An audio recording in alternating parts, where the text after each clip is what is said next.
everyone. I'm Harvey Briggs, the editor and publisher of Rides and Drives, and today we're going behind the wheel with Leah Pruett, a championship-winning drag racer in the NHRA Top Fuel and Pro Stock categories.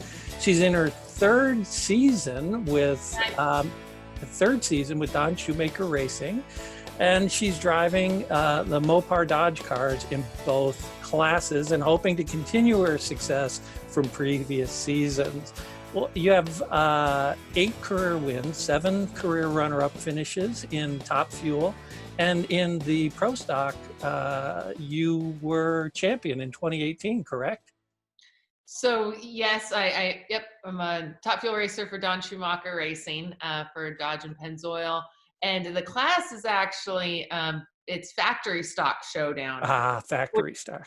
Yep, factory stock. And so, I mean, pro stock is still huge and runs the majority of the season. A factory stock, on the other hand, is basically the top 3 out of Detroit go head to head, heads up racing with factory built cars. Awesome. So in 2018, we won that world championship, won the U.S. Nationals, 3 out of the 8 events for Dodge and Mopar, and really put Mopar back up on top with not only making the power, but delivering it. And most importantly, delivering the support system for the sportsman racers, all the way from your regular street Hellcat or Challenger to your Demon to your factory drag pack that you buy from basically the dealerships, and you can buy a race car. And so we beat out your Cobra Jets and your Copos, and we had a difficult season in 19. And so what did they do? Dodge went back and they learned everything that we had been developing in the last 5-6 years and built a new drag pack that was set to make its debut later this year in 2020. So I'm very excited about that. That's awesome. Hopefully we'll be back to racing soon so we can see that on the track. So I want to start and talk about you and your career for a little bit.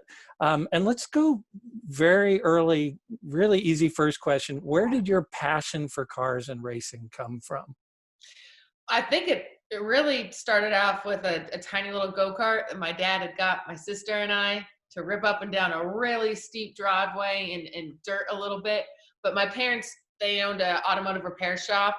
They built it up from nothing, owned it for 30 years. And my dad was a land speed racer, not a drag racer. So like literally maybe 3 or 4 times a year would go to the El Mirage dry lake bed in Southern California. And then once a year, go to Bonneville.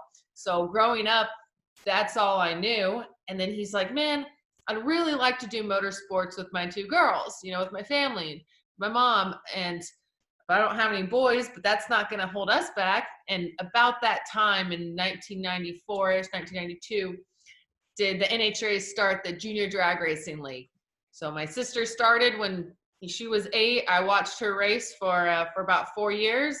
And as soon as I was 8 years old, I got to race a junior dragster. And so that was our family hobby and activity. But real, cars just in general, we didn't have a lot. My parents spent everything they had on racing us juniors, but was very proud of his land speed car. And we had a 78 pickup truck, and a Pantera was a show car that he had. So I grew up cleaning salt off of race cars and rubbing them and rubbing the show car clean. And my mom had a convertible, and so I liked cars. But what I really liked was going down to San Bernardino and cruising.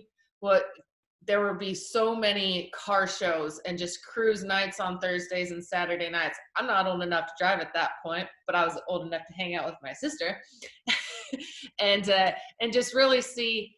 I mean, it didn't have to be lowriders or El Caminos or anything, just people truly passionate about their cars. And I enjoyed I've always loved Challengers. To this day, I have a Challenger. It's at home in Indianapolis now. It's a Hellcat. And I liked what they stood for because I always had a good time with my family and my friends. And it was literally the vehicle of creating memories. And since I was racing, the mechanical portion of it, racing always delivered that for me. And the I want to say the sexiness of cars came later for me when I was able to, buy my first vehicle and enjoy it, by myself and make my own purchasing decisions and really have appreciation for building of cars, different from racing them. And now I'm fortunate enough to be able to do both and have a really good looking, really fast race car for the best team in the entire world with the best partners. Sure, sure. And you also have a badass Ram pickup truck, I see, with kind of an unusual name, right? It is. So when I moved from Indianapolis to Lake Havasu, you don't just kind of like start your whole life, all at once. Not a lot of people can do that. So I had a house I was renting out and I didn't have a vehicle here. And I literally picked up the phone and said, hey, to the one Dodge dealership in town. And I said, I'm moving out to Lake Havasu. I'm not there very often. I mean, travel 300 days a year. The closest airport's Las Vegas, 2.5 hours away. Do you think we could work out a deal? I'll do, some promos. Could I have access to a truck for a little while?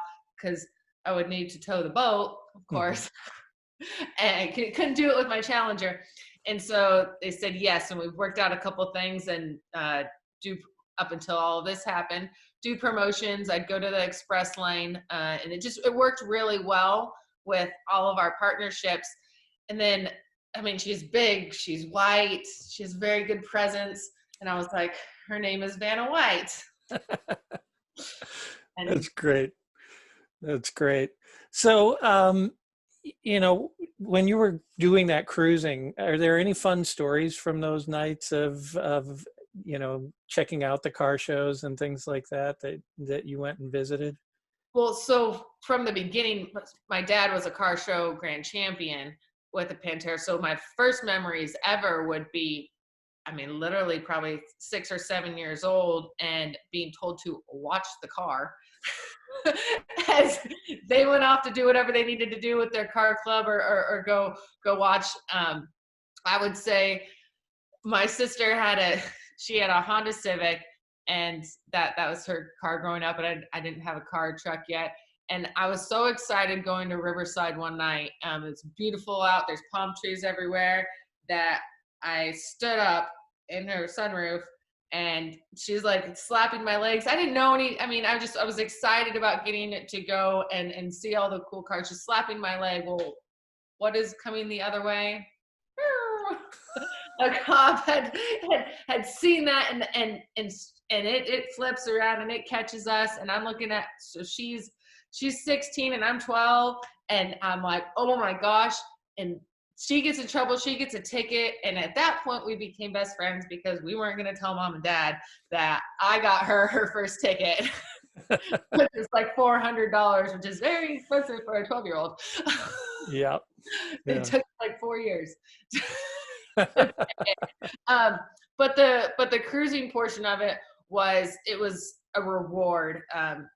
Like my dad was a really tough dad, still is, and to see him work on cars all day, heavy, front end alignments on 18-wheelers and school buses and fire engines and all that, to come home and be like, all right, kids, let's go cruise San Bernardino, and just really see and live the culture that was there. I felt like Redlands, my hometown, didn't have a lot of that culture of that San Bernardino really had. And all the way from 6 p.m. to 2 a.m., whether it's throwing out candy or just having lawn chairs and appreciating everybody's rides. That was the only like downtime I ever had. Playtime and enjoyment. If you weren't racing and you weren't working, you were checking out rides. Sure. So as you said, you started racing very young. When did you realize you could turn this into a career? What was there a moment where it just went, man, I can do this? I believe there were two. So one was the way that both of them are the way that they made me feel. One was emotional and one was physical. So I believe I was 12 years old, and I had qualified in a junior dragster to represent Team Pomona. And Team Pomona was Pomona Raceway, Division 7. And from that, top 2 in your age category, you get to race the one national event of the year for junior dragsters. So I'm racing kids across the country, and to me, it's still a very cool concept. There's one national champion. So I get through all these rounds. There's hundreds of kids. I think it took about 7 rounds to get to the final round. And I never won a national championship. Heck, I was happy to be there and present and going rounds. And I'm a very competitive person, and I've been doing great all day, and I could feel my nerves like get a little higher than they had always been.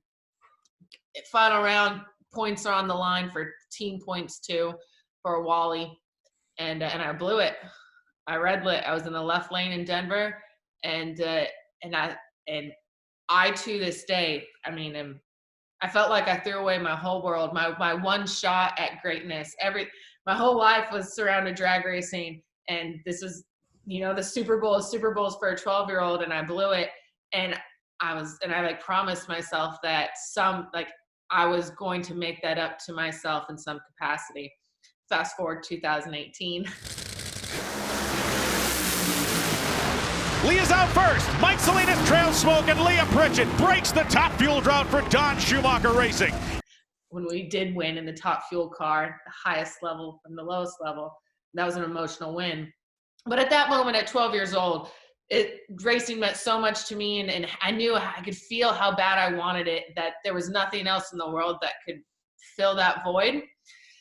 About that same time, same young adultness, I'm at the Pomona Winter Nationals.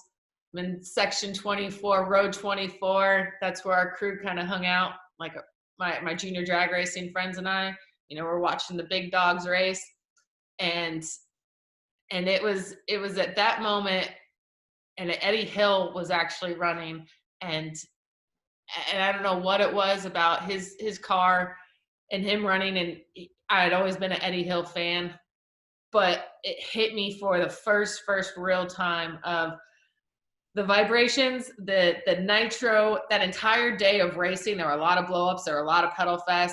I'm sorry, it was the World Finals, not the Winter Nationals. Points were on the line, and physically, how the nitro cars made me feel, and I hadn't felt them before like that. I thought, I want to do that. Like, I want to be Eddie Hill.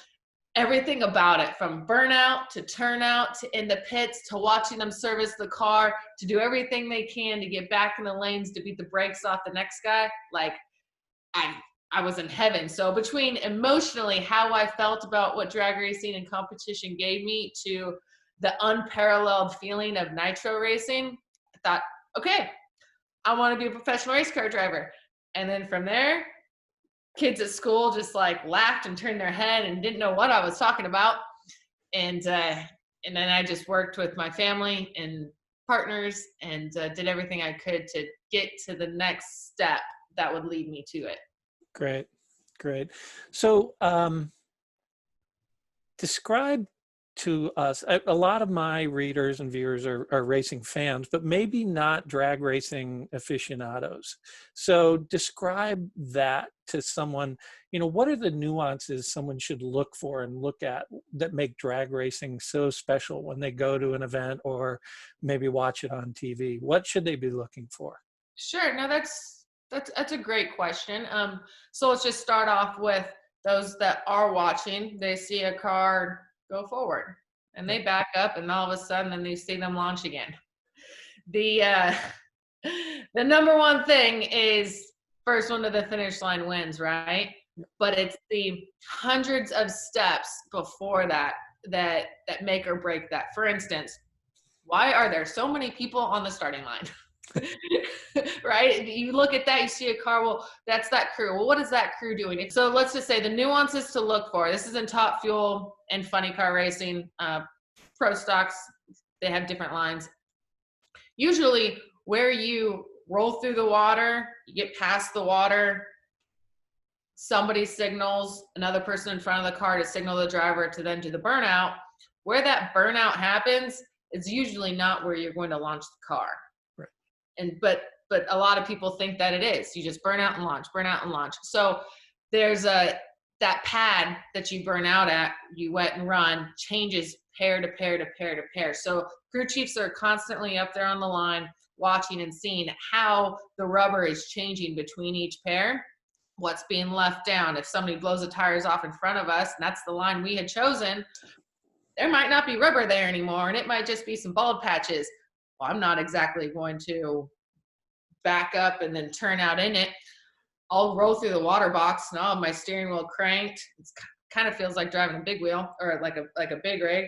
You're super long and crank back over, and by the time I get through the water, I better be square and I better be straight, and I could have moved 4 feet over. But the TV cameras don't really show that, like what the drivers, what they're doing, where they're looking, how long a burnout is. I think we would all agree that long burnouts are really cool. Smoky through the starting line, past the tree, heck, even 100 feet, 200 feet, that would be amazing. We don't have the fuel for that. We have a 20-gallon tank. It takes about 18.5 gallons to do a burnout backup, make the run.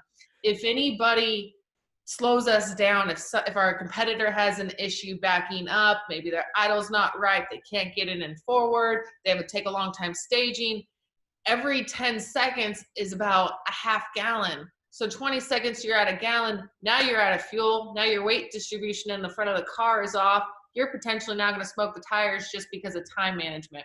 So the length of the burnouts are dictated by the temperature outside, the track temperature. New slicks, worn slicks, that dictates the length of the burnout too. So really paying attention to, if you see 2 cars and they burn out, one goes super long and one goes short, the guy that went super long probably had new slicks on. And he's probably going to need to take up and soak up, make up for 5 extra seconds or so. So he's going to burn out. He's going to back up quicker than he had before. That's what I look at when I'm watching drag racing. And then of course, staging. So those that are watching drag racing, just know you have 7 seconds to fully stage after the guy before you is fully staged. 7 seconds doesn't seem like that long of time. Not too long. Let me tell you. When someone is up there, they put their pre-stage light on, you put your pre-stage light on, they put their full stage light on, counting to 7 seconds. If you take more than that, you get red lit, timed out, is a long time. Let's just say you're fully staged and you're waiting on Bozo the Clown over here to get in. 7 seconds really feels like 20. So you have to really keep your breathing in check, keep your heart rate in check. Don't anticipate anything. And people think that we go on green. My goodness. If you see green, you're so late. You physically cannot red light or have a perfect light inside of a nitro car. So between the time that the cars are staged and it's a random auto start. So you're never going to have the same time between cars are staged and when the ambers come down, because otherwise you would guess it and be quick on it every time. As soon as you see yellow, you hit the gas between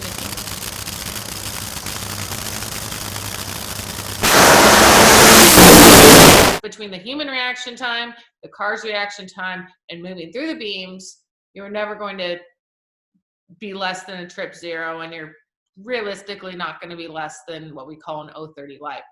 So reflexes are a huge dynamic to winning. Now, reflexes are a huge dynamic to salvaging a race as well. So the smoking of the tires, who can recover from that? Who's inside the car pulling brake when they smoke tires off the throttle, pull brake, the tires settle down? Who can ease back into it? When you're watching in a slow-mo, if someone has smoked the tires and they're pedaling to get back in it, usually they'll zoom in on the injector blades and you'll be able to see if a driver is, they're wide open, tires going to smoke, they shut them, and if they flap straight back open, let's answer it together. What are the odds that you're going to regain traction like that? Not very good. Yeah. You can really tell the drivers that are capable of feathering the injectors just a little bit and then coming back up and gaining traction and winning a race. So that is those are things that I look for. I encourage people to, when they're watching drag racing, look at the details, look at the crew members, wiping the tires, the signals. I mean, some of the coolest things to look at are crew chiefs and how they tell their driver to go in, because that's the last person we see. They gave us quickest, fastest machines in the world. Quickest, maybe not fastest, that's at land speed. And they give it to us, in working order, and we always return them in a non-startup condition. Perfect. So tell me what it feels like to go a quarter mile in under 3.5 seconds and hit 330 miles an hour. I have no idea. Fastest I've ever done is an 11.2 at 130. So what is it? What is it like? I'm not sure if we have all time for this now. No. It is the most exhilarating experience for multiple reasons. One, of course, is the G-forces. So the timetables we race at 1,000 feet, which is less than a quarter of a mile. They changed that a couple years back because the cars keep getting quicker and faster. These shutdowns are not getting any longer. So there's different tracks we go to that are pretty short shutdowns. So safety-wise, they've decreased our actual land 1320 to 1,000. When you hit the gas, you're right at about 4.5 G-forces immediately.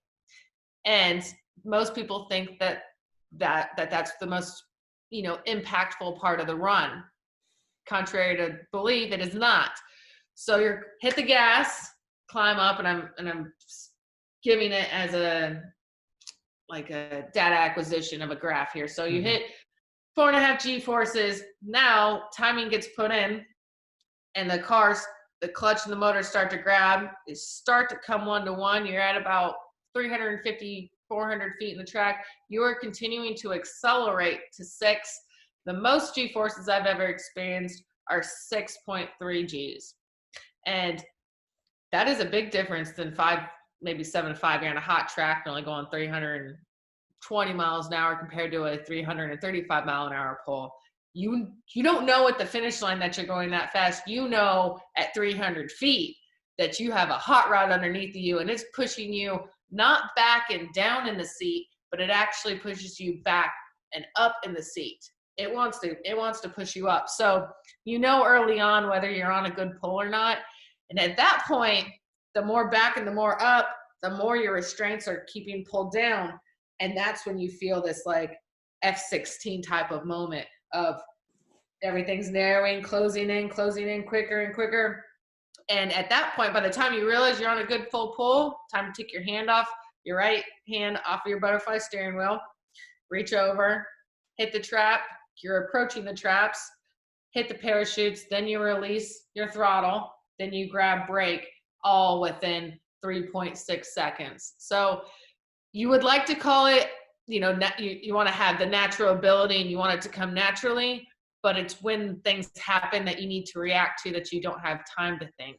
I mean, a human reaction is about 4/10 of a second. So, 4/10 of a second. So cognitively, you need to be able to react to smoking the tires, a cylinder being out, in a case like I've had before, a tire being punctured and going 270 miles an hour, three-wheeling it, and you just have to react. There's no training for it except for experience, and we don't practice. We only test 2 times a year. So every time we're qualifying for a race is like trying to gain position to prepare for race day on Sunday. We are also testing. So that's one of the very impressive elements, I think, to professional NHRA drag racing is what we're doing on the track and the conditions, and how we're constantly trying to better our package while racing. I mean, I think that's something that people don't really know. Yeah, that's surprising to me. It's not like, IndyCar where you go down to Phoenix, for a month before you show up at Indy and you run, a few hundred laps and dial things in. You're doing it right there while you're qualifying. We are. So and it's not that it's illegal by any means, but these are very, very expensive cars to run in high dollar operations. So the majority of the professional sport has one grouping of a test session in January before we kick off the season in February. And then maybe if needed and, allowance for it, then you test again in September. But for us particularly, we are the most ergonomic and economic and competitive force. And it's all by strategy. And honestly, a lot of it is done back at the shop too. Yep. We'll be able to create ideas, whether it's different chassis changes or clutch changes or fuel management, and we'll put it to paper, then we'll put it to dyno, and then we'll put it to car, and very strategic about when we do that with DSR. Cool. So we only have about 10 minutes left, so I want to capture a few things. I'm loving this conversation. Thank you. I can talk forever, but I don't want to take up too much of your time. So what advice would you give to someone who wants to get into racing and wants to follow, say, your path? Where do they start? So I would say really identify what it is that you love about it. I mean, because if you love speed and you love going fast and you think that there's no limit, this is for you. And keeping that in mind, I would say definitely pursuing a career that will help you get into a position like that. So whether that's you're probably more likely mechanically inclined. And so what's something that's going to help yourself, whether that would be going to a vocational school, furthering your education, maybe with the Mopar CAP program, going to drag races, networking, not being shy, volunteering to work on a team, going that extra step and mile, asking questions, not being afraid to learn. Definitely, there's a lot of people that want to get in this. I'll speak from example of they want to work on a team and they think they know, and they'll work their way. No, just take advice, take direction. You'll be a very good student of whatever it is that you're doing, and that will accelerate you. But I will say, driving wise, going to maybe Frank Hawley's driving school, going to Bondurant. They have Dodge Demons there that they'll teach you how to drag race those at Wild Horse Pass. Really delving yourself into the community of it, competitionplus.com, NHRA. They have a great program right now this year that they launched with Vance and Hines about getting younger generations in and giving them leveraging points to help start a career there. So there's a lot of different ways, and I would recommend those that are in the mechanical sphere to really check out the Mopar CAP program and accelerate their career. That could then introduce them to a professional race team, to working on one. And of course, the best drivers are ones that have worked on them in the past, so they all kind of go hand in hand. Sure. So I noticed on your Twitter feed, you're participating in a little challenge right now. Is that correct? Tell me about the Uplift challenge and what that's all about. Sure. So I had a friend that I met at the drag races at the Rope. Her name's Sabrina, and she's a huge Mopar fan. That's how I got talking with her. And she said, "Hey, we got this Uplift challenge. Challenge everybody to keep positive spirits, share a story, encourage other people to do the same." And I thought, a nice, decent reach. How can I do that on a big scale? And Cameo is a platform where people can pay a fee to get a video back. Like if you wanted, your wife, "Hey, happy birthday from Leah. I hope all your, hope you have a great day." I said, well, I'm going to do that, and I'm going to donate all of those proceeds to a local food bank in Havasu that was really struggling. This is a very touristy town, very service-oriented town, and a lot of people are out of work. So I was doing it for 5 days and then extended it into 10. And today was the day that I presented the check to the food bank. I went downtown this morning, and they were able to buy 600 families worth of meals from St. Mary's with that check. So the challenge of that one is over, but that doesn't mean we're going to stop being positive. Great. Well, thank you for doing that. That's awesome. Another question, we're just a couple days away from 426, which is Hemi Day. And I saw a video of you somewhere saying it's the most awesome day of the year. Why is that? Because it gives you just all free reign to just rev your motor all day long. And if anybody gives you any issues, you just go, what day is it? And they have to answer you back with it's Hemi day. For 426, it's the epitome of Hemi, and it's the epitome of power. And the fastest vehicles, drag race vehicles in the world are all Hemis. My daily's a Hemi. Both the race teams are Hemis. It's a very happy day, and it's a celebration of Dodge and what they've done and where they started, what they've become, what they're doing in the future. And it makes me very proud. So it's a very proud day to represent them, have my daily driver to the most professional vehicles, and share that with the community of other people that share their love of Hemis. It's a very loud day. Let's say that. That's great. So when you're not at the track, when you're not driving, racing, what do you do to get away from it, to kind of put it behind you and clear your head and get ready for the next one? Where do you spend your time? So that used to be a challenge to make that time. Now, there's a little more time on my hands. I love to off-road, whether it's Polaris or with Can-Am. Havasu offers really great terrain for that. I off-road my mountain bike, and I'm doing the very best I can to keep the Corona 15 off, Corona 15 pounds off. All of us. But I love being. Yeah. Yeah. That's great. That's great. Well, I really appreciate your taking the time to sit down with us here. I've learned a lot about drag racing just from our conversation, and I'm really looking forward to getting to a race and seeing you sometime in the future here. Thank you so much. Hopefully see you down the road real soon. I appreciate that. And thanks everybody for tuning in and practicing all of the social distancing and washing of the hands and all the safe things so that we can get back to doing what we love with who we love. That's great. Thanks so much. All right. Absolutely. Thank you.